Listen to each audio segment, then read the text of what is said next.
Praise the lord. 144వ కీర్తన 10వ వచనం. నీవే రాజులకు విజయం దయచేవాడవు, దుష్టుల ఖడ్గము నుండి నీవు నీ సేవకుడను తప్పించువాడవు. మానవ జీవితము యుద్ధకాలం వంటిది కాదా అని యోబు గ్రంథంలో ఉంది. ప్రతిరోజు మనము సమస్యలతో యుద్ధం చేసుకుంటూ ముందుకు వెళ్ళిపోవాలి. ఎంత చెట్టుకు అంత గాలన్నట్టు ప్రతి జీవితానికి ఏదో ఒక కష్టం, బాధ ఎదురవుతూ ఉంటుంది. ఎంత ధైర్యంతో కూడిన మాట దావీదు అంటున్నాడంటే, రాజునకు విజయము నీవే కలుగు చేస్తావు అని దేవునితో మాట్లాడుతున్నాడు.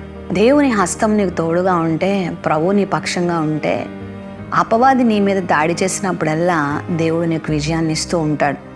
అందుకే మనం దేవుని సహాయాన్ని ఎక్కువ కోరుకోవాలి, దేవుని మీద ఎక్కువ ఆధారపడాలి. ఈ సమస్యను నేను తీర్చేసుకోగలను, ఇది నేను చేయగలను అని అనుకునే కంటే, నా దేవుని సహాయంతో నేను విజయం పొందగలను అని అనుకోవడం చాలా మంచిది. మన స్వబుద్ధి మీద మనం ఎప్పుడూ ఆధారపడకూడదు, మన యొక్క జ్ఞానం మీద మనం ఎప్పుడూ ఆధారపడకూడదు. దుష్టుని యొక్క ఖడ్గములో నుండి దేవుడే మనల్ని విడిపించడానికి సమర్థుడు. ఒకవేళ ఈరోజు ఏదైనా భరించలేని బాధలో నువ్వు ఉన్నావా, నీ వల్ల కావడం లేదా, దుష్టుని యొక్క దాడి నా మీద ఎక్కువ అవుతుంది అని బాధపడుతున్నావా, ఏంటి నాకు ఈ కష్టం, ఏంటి నాకు ఈ బాధ, నేను భరించలేనంత బాధ నేను అనుభవిస్తున్నానని అనుకుంటున్నావా?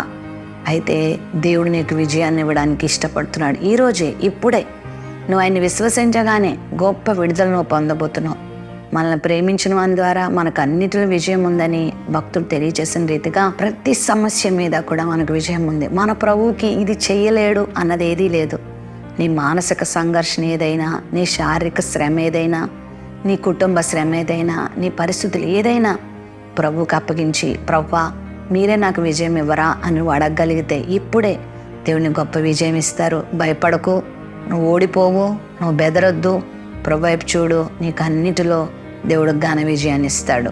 ప్రేమ నమ్మకం కలిగిన మా తండ్రి, నీ బిడ్డలను ఓడిపోనివ్వక విజయాన్ని దయచే, ప్రతి దుష్టుని అగ్ని బాణమును ఆర్పివేసి శక్తివంతులుగా జీవించే కృపను బిడ్డలకు దయచేయమని యేసు నామమున అడుగుచున్నాం తండ్రి, ఆమేన్.